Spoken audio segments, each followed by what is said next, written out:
அம்மா.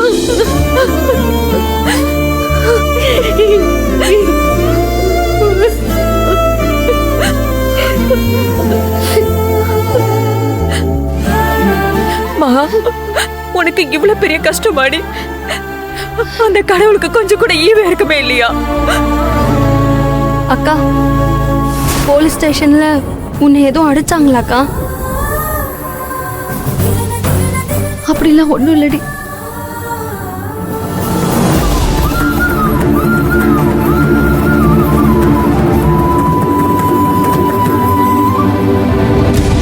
மகா, உனக்கு ஒரு வாய் சாப்பாடு கூட ஊட்ட முடியல. அதுக்குள்ள உன்னை போலீஸ் இழுத்துட்டு போயிட்டாங்க. காலையில ஏதாவது சாப்பிட்டியா மகா? சாப்பிட்டேம்மா. மகா, உங்க அம்மா வந்திருக்காங்க. நீ இன்னும் முக்கியமான விஷயத்த சொல்லாமே இருக்க. என்ன முக்கியமான விஷயம்?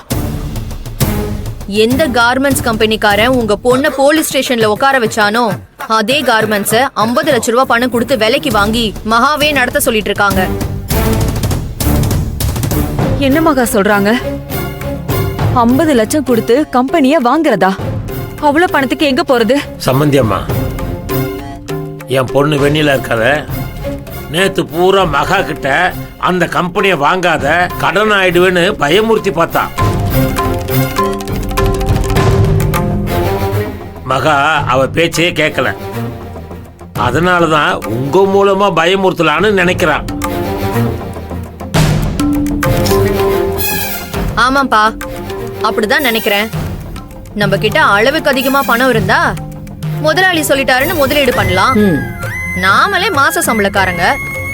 இவ பாட்டுக்கு கடனை வாங்கிட்டு கட்ட முடியாம வந்து நின்னானா அந்த பயத்துலதான் வேணான்னு சொன்னேன். மாப்ள, வெண்ணிலா பயப்படுறதுலயும் ஒரு அர்த்தம் இருக்கு.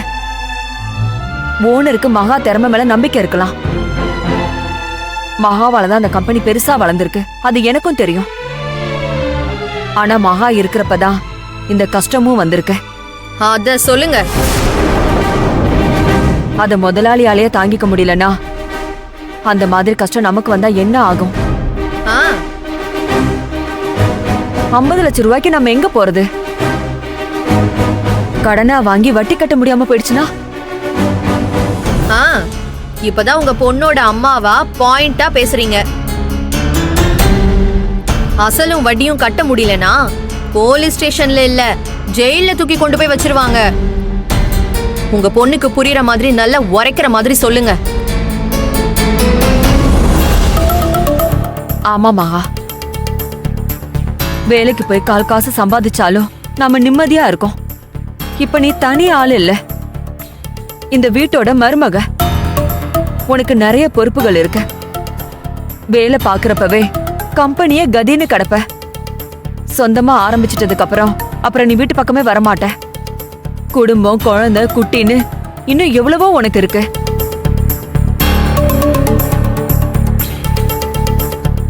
உனக்கு கம்பெனி ஆரம்பிக்கணும்னு ஆசை இருந்தா அதெல்லாம் வேண்டாமா?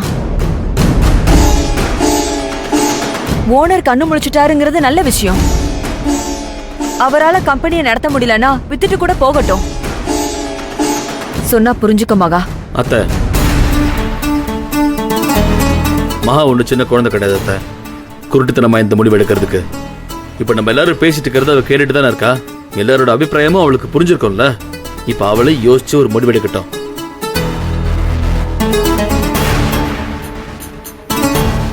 ஆனா ஒண்ணு, மகா எந்த முடிவு எடுத்தாலும் சரி, அதுக்கு ஆதரவா அவளுக்கு பக்கபலமா நான் நிச்சயமா அவ கூடவே இருப்பேன்.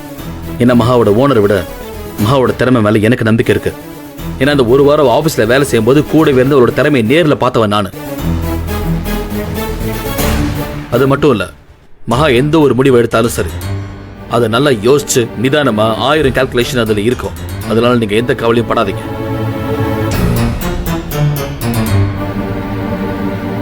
என்ன மாப்பிள்ள, நீங்களும் இப்படி சொல்றீங்க? 50 லட்சம் ரூபாய் பணத்துக்கு அவ எங்க போவா? அத முதல்ல மகா அந்த கம்பெனியை எடுத்து நடத்துறாளா இல்லையாங்கிற முடிவு எடுக்கட்டும். அதுக்கப்புறம் காசு அரேஞ்ச் பண்றத பத்தி யோசிப்போம்.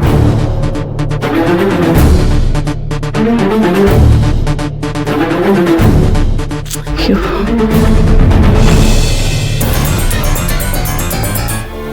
சம்பந்தியம்மா, ஆ? என்ன எதுவும் சொல்லாம இருக்கீங்க?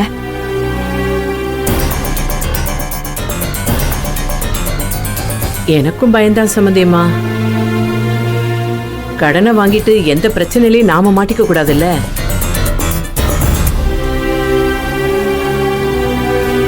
மகா, நாங்க தான் ஆளாளுக்கு பேசிட்டு இருக்கோம். நீ என்னம்மா நினைக்கிற? உங்க எல்லாருக்குள்ளயும் இருக்கிற பயம் எனக்கும் இருக்கு அத்தை. வாழ்க்கையில கடனே இல்லாம வாழணும்னு நினைக்கிறவனா, அப்படியே வாங்கினாலும் சொன்ன தேதியில திருப்பி கொடுத்துடணும்னு நினைக்கிறவனா? 50 லட்சங்கிறது நம்ம சக்திக்கு அப்பாற்பட்டதுன்னு கூட சொல்ல முடியாது. அவ்வளோ பெரிய தொகை. அதை புரட்டவோ இல்ல பரபரப்பா அந்த கடனை திருப்பி அடைக்கவோ நம்மளால முடியாது. ஆனா ஓனர் என் மேல நம்பிக்கை வச்சு நான் உருவாக்கின கம்பெனி நிலைக்கணும், நீ எடுத்து நடத்துன்னு சொன்ன அந்த ஒரு வார்த்தை மட்டும்தான் என்னை கொஞ்சம் யோசிக்க வைக்குது அத்தை. அதுக்காக நீங்க சொல்ல வர்றதுதான் நானும் சொல்ல வரேன். நம்ம கிட்ட பணம் இல்லாம எதுவுமே பண்ண முடியாதுதான். இதை ஓனர் கிட்ட எப்படி சொல்றதுன்னு தான் என்னோட தாய்க்கும். நம்மளால முடியாதுங்கிறத முடியாதுன்னு சொல்லிதானடி ஆகணும். நமக்கு இது வேண்டாமாங்க. மா, நீ பயப்படாதம்மா. உங்க எல்லாருடைய பயம் விருப்பம் இதெல்லாம் மனசுல வச்சுதான் நான் ஒரு முடிவை எடுப்பேன். மகா,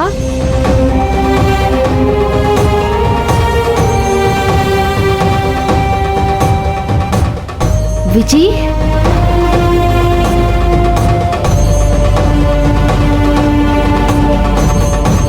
என்ன எல்லாரும் ஒண்ணா வந்திருக்கீங்க? என்ன விஷயம்? உள்ள வாங்க.